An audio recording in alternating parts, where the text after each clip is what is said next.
रंग डाला गुची रंग डाले तारा लहंगा में ए बुची तनी रंग डाला गुची रंग डाले तारा लहंगा में बिके आइले बानी मुर्गा या तारी रंग डाला तो याद होई बरिया बिके आइले बानी मुर्गा या तारी रंग डाला तो याद होई बरिया होली हो रंग डाला चोली के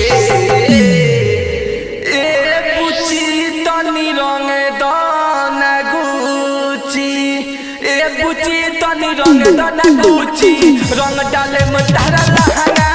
में ए बुची तनी रंग दाना गुची रंग डाले तारा लहंगा में डाले तारा लहंगा में रंग दाना गुची रंग दाना गुची रंग डाले तारा लहंगा होली है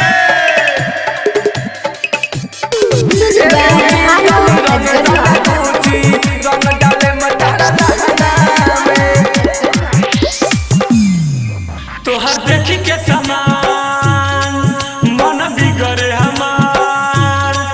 तोहर देखी के समान मन बिगड़े हमार मन करे धरी बंदरनिया लेके अन्य पिचकारी रंग डाले पारा पारी नहीं होई परेशानी रनिया काहे करत बारू एतना जोना बात तू मानी ल कहिले सोना काहे करत बारू एतना जोना बात तू मानी ल कहिले सोना रंग द फुलहा कटोरी के ए बुची तनी रंग द ना गुची ए बुची तनी रंग द ना गुची रंग डाले तारा लहंगा में ए बुची तनी रंग द ना गुची रंग डाले तारा लहंगा में डाले तारा लहंगा में रंग द ना गुची रंग डाला गुची रंग डाले तारा लहंगा में होली है रंग डाला गुची रंग डाले तारा लहंगा में कहे रही डली पे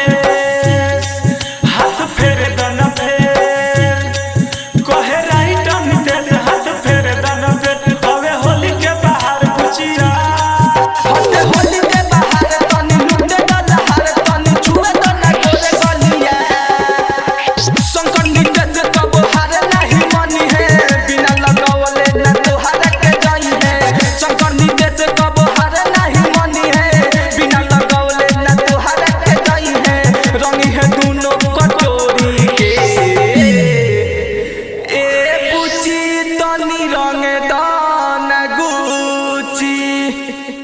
रंग डाला गुची रंग डाले